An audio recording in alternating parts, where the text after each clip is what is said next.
छत्तीसगढ़ में ईडी का पदार्पण हुआ तो दारू से ही हुआ है सर। छत्तीसगढ़ में ईडी का पदार्पण हुआ तो दारू से ही हुआ है सर। छत्तीसगढ़ में ईडी का पदार्पण हुआ तो दारू से ही हुआ है सर।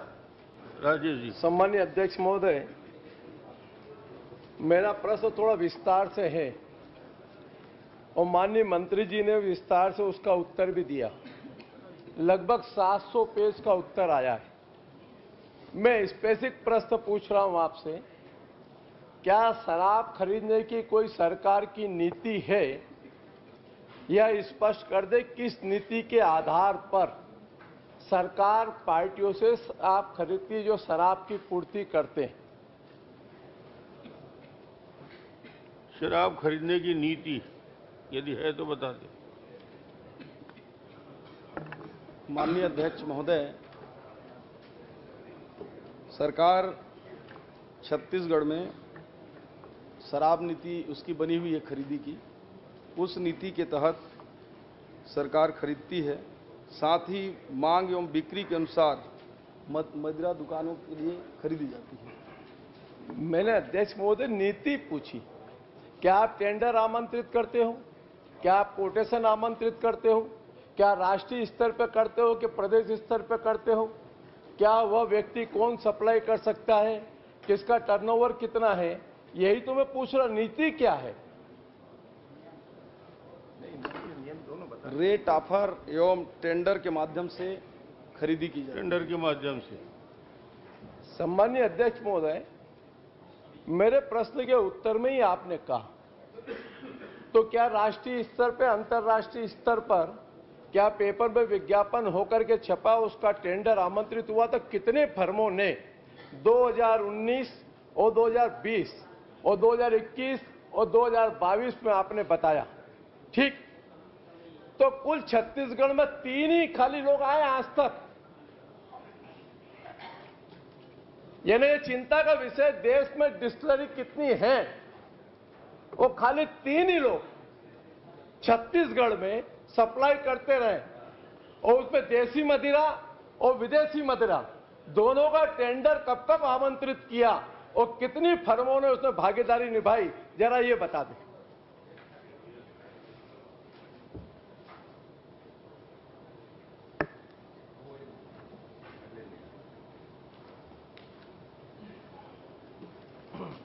माननीय अध्यक्ष महोदय,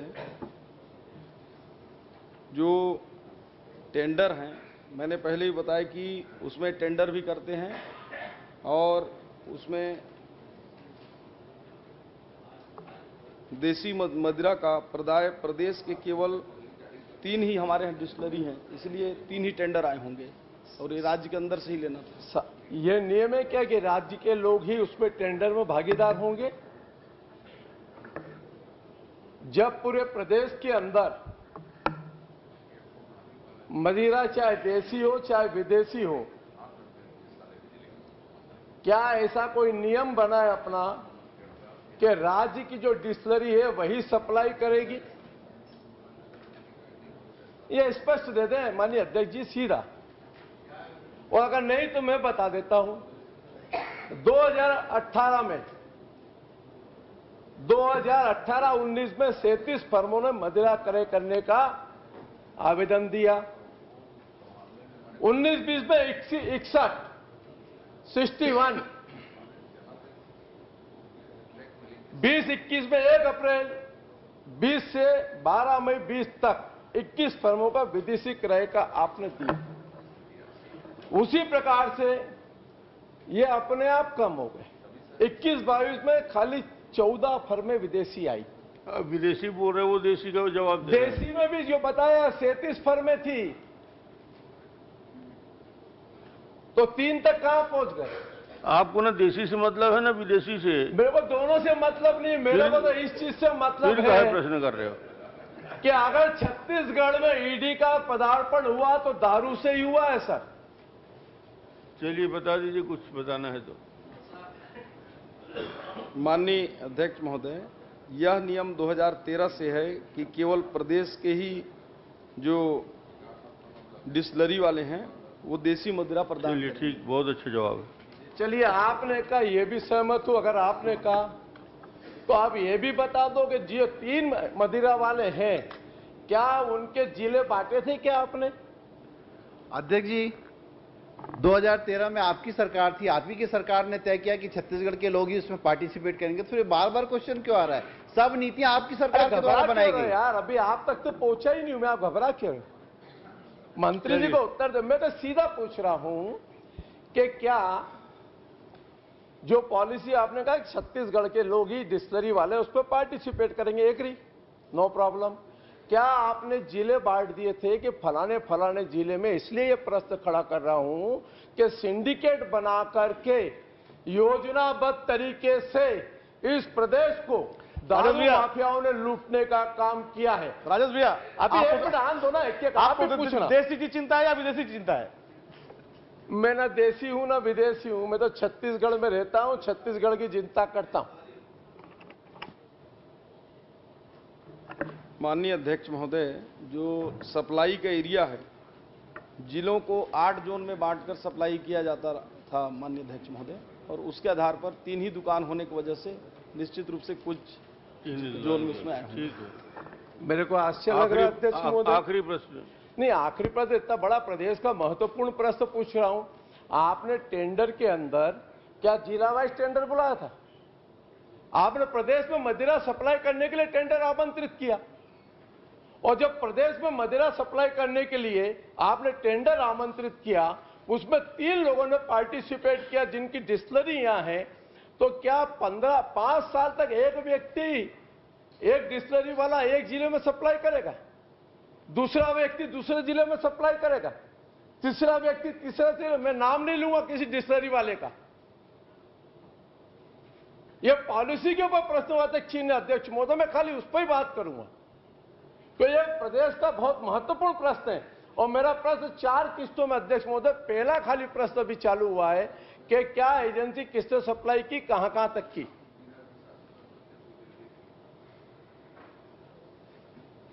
माननीय अध्यक्ष महोदय, जो टेंडर था 8 पर्याय क्षेत्रवार बनाकर आमंत्रित था वो, और 8 जो जोन बनाए थे उसी के आधार पर ही टेंडर बुलाए थे माननीय अध्यक्ष महोदय। अलग से कोई जिला बांटकर इस प्रकार का नहीं था। यही तो प्रश्न अध्यक्ष महोदय। बालोद जिले में ठीक 5 साल तक एक ही कंपनी सप्लाई,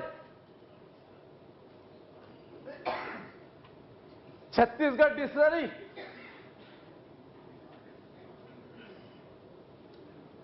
अंधा बाटे रेवड़ी चुन चुन के तो अध्यक्ष महोदय महत्वपूर्ण सवाल है। हर साल टेंडर आमंत्रित करते हैं, और हर साल टेंडर करने के बाद में एक व्यक्ति एक जगह सप्लाई। यह आश्चर्यजनक बात है अध्यक्ष महोदय। प्रश्न कर लीजिए ना। मैं प्रश्न इतना ही पूछ रहा हूं, क्या एक 5 साल का कॉन्ट्रैक्ट एक जगह का हुआ क्या एक ही डिस्टिलरी से? बता दीजिए। माननीय अध्यक्ष महोदय, जो टेंडर हासिल करेगी अरे आपको जवाब नहीं देना है भाई यादव जी, आप समय अनावश्यक ज्यादा ले रहे हैं। मंत्री जी खड़े हैं, आप कहाँ जवाब दे रहे हैं? उपस्थिति नहीं हो रहा है, उसी बात को नेताजी आप बैठ जाइए। टेंडर जो हासिल करेगा आप बैठो। टेंडर गलत हुआ है वाला बात लाइए ना, आप तो लाई नहीं रहे टेंडर गलत बैठिए, हुआ। आपका विषय नहीं है वो। मंत्री जी सक्षम। माननीय अध्यक्ष महोदय, जो प्रदाय क्षेत्र 8 बनाए थे, प्रदाय क्षेत्रवार जो न्यूनतम दर प्रति वर्ष जो आए उसको दिए। अगर वो 10 साल भी न्यूनतम आएगा तो उसको देंगे। उसमें चलिए, बहुत अच्छा किए। यही अध्यक्ष महोदय, इसी में खत्म करिए अब। नहीं सर, बहुत महत्वपूर्ण प्रश्न आपसे करवद्ध प्राप्त। 12 मिनट हो गए। नहीं सर, अभी 10 मिनट हुआ सर। चलिए, मैं भी घड़ी मिला के पूछ रहा हूं सर। आखिरी प्रश्न करिए। 2 प्रश्न महत्वपूर्ण है सर। दुकान पर फर्जी आपने प्रदेश के प्रकरण बनाए, एक भी प्रकरण ऐसा नहीं है सर जिसके अंदर सरकार ने चालान प्रस्तुत करके किसी व्यक्ति को जेल हुआ। अगर आप कहें तो मैं आकरण दे देता हूं सर, अगर वो भी कहेंगे तो फिर आप कहेंगे कि ये कह रहे हैं। 2019 में 4 प्रकरण दर्ज किए खाली, ठीक, एक आदमी जेल गया। 19-20 में 8 प्रकरण बने, एक आदमी जेल गया। दुकानों के अंदर 2 तरह की दारू बिक रही, एक बिना होलोग्राम की डुप्लीकेट और एक सरकार की, जो प्रकरण डुप्लीकेट के दर्ज किए गए और ये पूरा केस प्रदेश का, उसमें एक आदमी को सजा नहीं हुई। यानी आश्चर्यजनक बात है कि सरकारी दुकान में जो प्लेसमेंट एजेंसी वहां पर अपने कर्मचारियों के माध्यम से दारू बेचती है, आपने प्रकरण दर्ज किए, लेकिन एक आदमी के खिलाफ में, प्लेसमेंट एजेंसी के खिलाफ में आपने कोई कार्रवाई नहीं की। प्रश्न यही तो उद्भव होता है। प्रश्न का जवाब दे दीजिए। माननीय अध्यक्ष महोदय, जो अवैध शराब बिक्री और अधिक दर पर या मिलावटी पर विभाग ने पर्याप्त कार्यवाही की है, माननीय अध्यक्ष महोदय, बोले तो मैं वर्षवार बता सकता हूं समय हो तो। दुकानों में कार्यरत कर्मचारियों के विरुद्ध जो है FIR भी किया गया है, जेल दाखिले की भी कार्रवाई हुई है। चूंकि न्यायालयीन प्रक्रिया है माननीय अध्यक्ष महोदय, उस पर माननीय अध्यक्ष महोदय, हो गया। माननीय अध्यक्ष महोदय, ये प्रश्न का उत्तर नहीं है अध्यक्ष महोदय। नहीं, ठीक है। अगर शासकीय दुकान के अंदर अवैध दारू बेच दे कोई व्यक्ति आकर के, उस सरकार की प्लेसमेंट एजेंसी के खिलाफ में आप कोई कार्रवाई नहीं करेंगे? इससे बड़ा दुर्भाग्य क्या हो सकता है छत्तीसगढ़ का अध्यक्ष महोदय? राजस्व की प्राप्ति के चक्कर में 2 नंबर का राजस्व, और जिन जिन लोगों ने, आपने कहा प्रकरण मैं गिना देता हूं, 5 सालों में मिलावटी शराब के 157 प्रकरण बने, 2 आदमी, 157 प्रकरण, 2 आदमी। प्रदेश में 568 दुकानों में, प्रदेश में 568 दुकानों में रेट से ज्यादा कीमत पर दारू बेची गई। आपने क्या किया? 5 प्रकरण बनाए, 1 को नहीं कुछ। यानी यह आश्चर्य है कि सरकार की दुकान में डाका डाल के चले जाए और सरकार हाथ में हाथ धरी बैठी रहे। इससे बड़ा दुर्भाग्य छत्तीसगढ़ को कुछ नहीं हो सकता है। यह चिंता का विषय कि सरकार के राजस्व की जो हानि हुई है, अभी वो नहीं पूछा हूं अध्यक्ष महोदय। 2020-21 में राजस्व की हानि हुई है पूरी। अरे वो सरकार का राजस्व हानि हुआ है। वसूली मास्टर लोग बैठे थे भैया, वो लोग सब किए हैं। नहीं, मेरा निवेदन है वही हुआ कि अगर ये प्रकरण में जो भी दोषी है, जो भी वसूली प्लेसमेंट एजेंसी से लेकर के, वो मिलेगा भी नहीं। जो लोग वसूली, ये माननीय मुख्यमंत्री का विभाग है। नहीं। मैं माननीय मंत्री जो अभी बोल रहे हैं, मैं आपसे आग्रह करूंगा, क्या इसकी आप जांच कराएंगे? माननीय अध्यक्ष महोदय, जैसा कि अभी इसमें 2 बात हैं, वो जांच वाला भी बताऊंगा कराएंगे कि नहीं। इससे पहले अधिक दर पर बेचने वाले माननीय सदस्य ने जो संख्या आंकड़ा बता रहे थे माननीय अध्यक्ष महोदय, वो सही नहीं है। हमने पर्याप्त तो इसमें केस दर्ज किया है। 2019-20 में 500 केस बनाए, उसमें से 574 लोगों को सेवा से पृथक किया है माननीय अध्यक्ष महोदय। उसी प्रकार से ये 500 लोग कौन है सेवा से पृथक होने वाले? जरा वही बता दो आप मेरे को, अगर आपके पास जानकारी है तो। प्लेसमेंट एजेंसी के माध्यम से जिनको क्या रखे अगर थे, 500 लोग प्लेसमेंट एजेंसी के, जो एजेंसी पूरे छत्तीसगढ़ में संचालित कर रही है, उसके 500 कर्मचारी अगर बदमाशी कर रहे हैं, तो क्या उस एजेंसी को ब्लैक लिस्ट होना चाहिए कि नहीं होना चाहिए? उसके खिलाफ कार्रवाई होना चाहिए कि नहीं होना चाहिए? प्रश्न तो यही खड़ा होगा अध्यक्ष महोदय। मैं सीधा साधा पूछ रहा हूं, जिन लोगों ने छत्तीसगढ़ के राजस्व पे डाका डाला, जिन लोगों ने योजनाबद्ध तरीके से छत्तीसगढ़ को लूटा, क्या उनके खिलाफ कार्रवाई करेंगे? यदि शिकायत है तो कोई कार्रवाई करेंगे। माननीय अध्यक्ष महोदय, इसमें आजकल राजस्व और लेने लगे हैं द्वारा लगता है। इसकी जांच कराई जा रही है। चलिए, अब इससे बड़ा जांच तो जांच हो रही है, बोल रहे हैं जांच हो रही है। नहीं अध्यक्ष महोदय, ईडी अपना काम कर रही है। एसीबी भी जांच ये अपन लोग खाली एसीबी भी बोल जांच करके कर रही है। मुक्त हो जाएंगे कि ईडी जांच कर रही है। मेरे एक महादेव ऐप के अंदर भी बोल दिया ईडी जांच कर रही है। जो आपकी रेत खनन के आपको ईडी जांच पर भी भरोसा नहीं है राजेश जी? माननीय अध्यक्ष महोदय, आपको ईडी जांच पर भी भरोसा नहीं है? अध्यक्ष अरे 2025 में जांच पर भी भरोसा नहीं है? आपको ईडी के ऊपर ईडी पे भरोसा नहीं है? जब से आपको ईडी के ऊपर भरोसा नहीं है? क्या आप इसको नहीं, 13 से। संज्ञान आप बताइए ईडी के ऊपर माननीय भरोसा अध्यक्ष नहीं है? महोदय, 2013 से नीति बनी है, तब से जांच हो आप जाए। एक बार बोल दीजिए 2013 से ये नीति बनी है, शराब नीति। ईडी भी और एसबी भी जांच कर रही है। 2013 से ये नीति बनी है, 2013 से जांच हो जाएगी। चिंता कर रहे तो चलिए, जिन लोग जांच होना चाहिए, निश्चित रूप से जांच होना चाहिए। एक मिनट अध्यक्ष महोदय, प्लेसमेंट एजेंसी ने अपने कर्मचारियों के माध्यम से डबल रेट में, कम रेट में दुकान में माल बेचा, डुप्लीकेट माल खपाया। होलोग्राम जो सरकार का होलोग्राम है, वह ढक्कन या होलोग्राम लगाने वाली संस्था कौन थी जिसका डुप्लीकेट माल पकड़ाया? एक भी प्रकरण दर्ज नहीं हुआ। आप 500 लोगों को निकालने की बात कर रहे हैं। प्लेसमेंट एजेंसी जो काम करती थी, जिसने राजस्व को घाटे का नुकसान किया, सरकारी दुकान में 2 रेट में दारू बेची, ये आपका मेरा प्रश्न नहीं है, ये व्यवस्था का लेकर प्रश्न है। और मेरे मन में किसी के प्रति कोई दुर्भावना नहीं है। मेरा सीधा सीधा छत्तीसगढ़ के राजस्व के ऊपर योजनाबद्ध तरीके से लोगों ने मिलकर के अगर डाका डाला है, तो ऐसे लोगों को पनिशमेंट मिलना चाहिए कि नहीं मिलना चाहिए, चाहे सत्ता पक्ष हो चाहे विपक्ष हो। 2013 से जांच हो जाए ना, जब शराब नीति बनी थी। मैं कहा मना कर, जब शराब नीति बनी थी, इस पर काम हुआ 2018 के बाद। मैं सीधा पूछ रहा, जब प्रकरण आया 2013 से करवाने के लिए एक ठो ध्यानाकर्षण कर ले आओ, कहां बीच में प्रश्न करने दो ना। 13, 28, 2003, 2000 से करवा लो। कौन क्या प्लेसमेंट एजेंसी आज भी वर्तमान में वह काम कर रही है? एक प्रश्न सीधा, चलिए आखिरी बता दीजिए। आखिरी एक प्रश्न उत्तर दे दो मेरे को, क्या वह प्लेसमेंट एजेंसी आज भी काम कर रही है? जी हाँ, कर तो रही है। जब इतना बड़ा अध्यक्ष महोदय, यही तो प्रश्न है, यही प्रश्न है कि जो व्यक्ति लगातार डाका डालते रहा, छत्तीसगढ़ के राजस्व के ऊपर नुकसान करता रहा, वो आज भी छत्तीसगढ़ के अंदर काम कर रहे हैं। क्या प्लेसमेंट एजेंसी के खिलाफ में कार्रवाई करेंगे?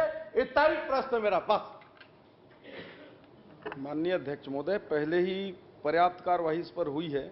सेल्समैन, उसके चीफ सेल्समैन, मल्टीपर्पज वर्कर, इसके साथ 30 से ज़्यादा जो विभागीय अधिकारी हैं, उनके ऊपर एसबी ने एफआईआर दर्ज की है माननीय अध्यक्ष महोदय, और इस पर और अभी जांच चल रही है। इसमें जो जो दोषी होंगे कोई नहीं बचेगा माननीय अध्यक्ष। अध्यक्ष महोदय, मैंने सीधा प्रश्न पूछा, मैं और कुछ पूछ ही नहीं रहा हूं। मैं कार्रवाई तो मैंने, आपने 700 पन्ने का उत्तर दिया है, मैं कल रात से पढ़ रहा हूं उसको, है ना।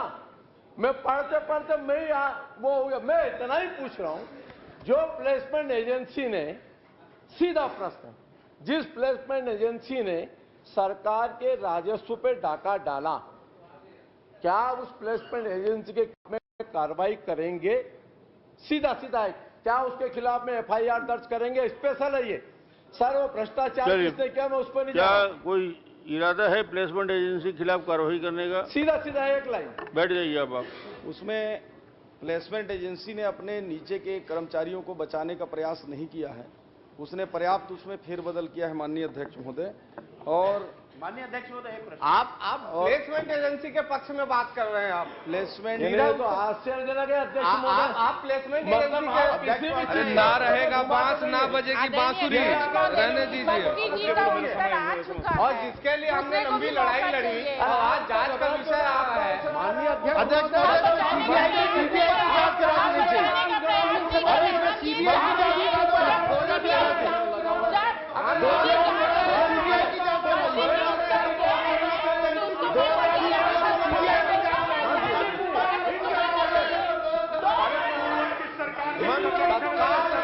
चलिए,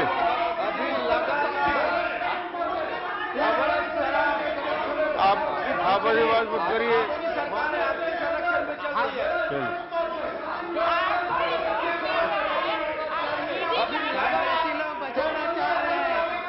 अपने भ्रष्टाचार को बैठिए, शराब की बिक्री पूरे हो गया, हो गया, हो गया।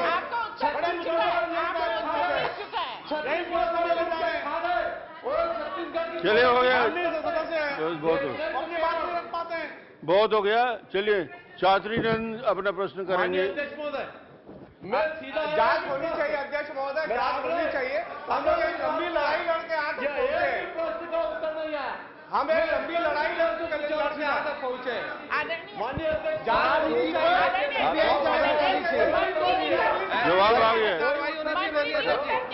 घोषणा कीजिए मंत्री जी,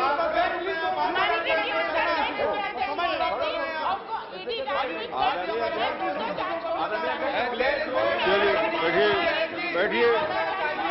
और कड़ी कार्रवाई होनी चाहिए, FIR होना चाहिए उस पे। एक बैठिए होना चाहिए प्लेसमेंट एजेंसी को। बैठिए बैठिए आप बैठेंगे तो हम लोग यहाँ तक पहुंचे बैठिए। सदन आप लोग भी तक। बैठिए रुकने नहीं बैठिए देंगे आपके माध्यम से। बैठिए आप भी बैठिए। छत्तीसगढ़ को लूटने अरे नहीं सिन्हा जी देंगे। चलिए बैठिए। आदरणीय अध्यक्ष महोदय, अरे हो गया राजेश जी, कुछ बोलना चाहेंगे क्या? आदरणीय अध्यक्ष महोदय, एक मिनट मंत्री वैसे जी। माननीय अध्यक्ष महोदय, माननीय सदस्य मेरी बात को सुन लें। उसमें जांच चल रही है और जांच में यदि अनियमितता पाई जाएगी तो उसके खिलाफ आपराधिक प्रकरण भी बस दर्ज जो देंगे उसको भी दर्ज माननीय करेंगे। अध्यक्ष महोदय, टेंडर भी जारी है। एक मिनट सीधा, एक प्रश्न सीधा। जो वर्तमान एजेंसी थी जिसने प्लेसमेंट एजेंसी के अंदर आदमी सप्लाई किए, उसकी अनियमितताओं को लेकर के जांच करेंगे क्या? इतना तो प्रश्न माननीय पूछा। अध्यक्ष महोदय, आपने चातुर्य रंग का अगला प्रश्न इतना बोल ही दिया, उसके बाद ही बोले जा रहे हैं। अरे काय को चिंता कर रहे हो यार, आप अरे नहीं उसमें। अरे प्रश्नकाल खत्म। आदरणीय अध्यक्ष महोदय, दूसरे मुद्दे भी है। अध्यक्ष महोदय, चलिए आगे बैठिए बैठिए आगे बैठिए बैठिए उनका नाम आ गया। बैठिए। आदरणीय अध्यक्ष महोदय, प्लेसमेंट एजेंसी के बैठिए। पक्ष में बात कर रहे हैं, बड़ा आश्चर्यचकित है। बैठिए। एक लाइन का 15 मिनट से ऊपर हो गया एक प्रश्न सर, को। 1 मिनट का उत्तर है। इस प्रदेश में, पूरे देश में चर्चित घोटाला, दारू घोटाला, जो मंत्री जवाब दे दिए। कुछ ही नहीं। मंत्री तय बोल देना। मंत्री से कुछ बुलवाया नहीं जा सकता। जो बोल रहे हैं वही अंतिम उत्तर होता यही है है। क्या? बस बोला राम जी। तो मंत्री जी ये मान ले, हम लोग यही आपका अंतिम उत्तर है। मंत्री जी को क्या जांच नहीं होगी? बोला क्या राम जी। प्लेसमेंट एजेंसी को ब्लैकलिस्ट नहीं किया जाएगा? बहुत हो गया। क्या जांच नहीं होगा?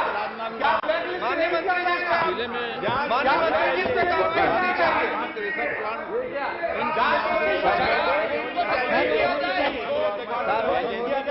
चलिए बैठिए।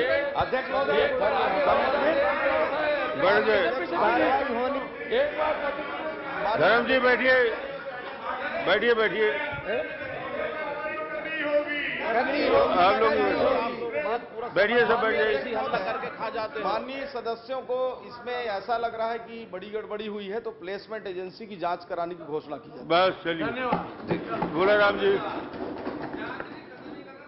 अब हो गया भाई, ज्यादा प्रश्न माननीय मत अध्यक्ष महोदय, मेरा अविभाजित राजनांदगांव जिले में वर्तमान में कहां-कहां क्रेशर प्लांट किन किन नाम फर्म के नाम से संचालित जिलेवार विकास खंडवार जानकारी दिए हैं। माननीय अध्यक्ष महोदय, मैं माननीय मंत्री जी से पूछना चाहता हूं कि पर्यावरण एजेंसी किस आधार पर जारी किया जाता है, और अगर पर्यावरण के पालन नहीं कर रहे हैं तो क्या उस क्रेशर प्लांट वाले के ऊपर क्या कार्रवाई करेंगे, जांच कराएंगे क्या, ये बता दीजिए।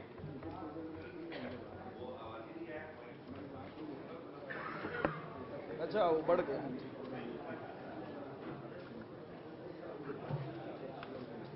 एक बार फिर से प्रश्न रिपीट कर माननीय दीजिए। अध्यक्ष महोदय, मैं माननीय मंत्री जी से राजनांदगांव जिले के क्रेशर प्लांट के बारे में पूछा था। पर्यावरण एनओसी किस आधार पर जारी किया जाता है, अगर पर्यावरण का पालन नहीं करते तो क्या उस फर्म के क्रेशर वाले के ऊपर क्या कार्रवाई करेंगे, जांच कराएंगे क्या, बता दीजिए। माननीय अध्यक्ष महोदय, पर्यावरण अनुमति पूरे प्रक्रिया के तहत उसको फील्ड में जाते हैं माइनिंग वाले, एनवायरमेंट के भी अधिकारी आते हैं माननीय अध्यक्ष महोदय, उसकी पूरी रिपोर्ट जाती फिर जारी होती है। और जनरली जो क्रेशर में है वो कवर करने का रहता है जीआई सीट से, और उसमें पानी का फव्वारा रहता है, पौधे लगाने का रहता है। अगर जो नियम पालन नहीं करता है तो उसके हम कार्रवाई करते हैं, उनके जो पर्यावरण लाइसेंस है और उनके माइनिंग लीज को भी निरस्त करते हैं माननीय अध्यक्ष महोदय। माननीय अध्यक्ष महोदय, मैं माननीय मंत्री जी से पूछना चाहता हूं कि जल छिड़काव की व्यवस्था किया जाना आवश्यक है, अगर वो जल छिड़काव नहीं किया जाता तो इस पे क्या कार्रवाई कराएंगे या जांच कराएंगे, ये बता दीजिए। हाँ, बिल्कुल, अगर कोई ऐसा आपको लग रहा है कि कहीं नियम का पालन नहीं हो रहा है तो मुझे दे दीजिएगा, बिल्कुल उसको हम दिखवाएंगे। ऐसा किसी क्रेशर प्लांट में ऐसा किया नहीं जा रहा है कि आप जांच कराएंगे, क्या ये बता दीजिए। नहीं, बिल्कुल, तो समय समय पर ये प्रक्रिया है माननीय अध्यक्ष महोदय, विभाग बराबर जाती है और जांच करती है, जो नियमों का पालन नहीं करते हैं उसके ऊपर कार्रवाई होती है। अभी तक एक भी किसी क्रेशर प्लांट के ऊपर कोई कार्रवाई नहीं की गई है। माननीय अध्यक्ष महोदय जी, मैं माननीय मंत्री जी से पूछना चाहता हूं कि क्रेशर प्लांट जितना जो उनको भूमि या शासकीय जमीन आवंटन किया गया है उससे ज्यादा कई गुना क्षेत्रफल प्रश्नकाल समाप्त। खनन किया जा रहा है, क्या इस पे जांच करेंगे, कार्रवाई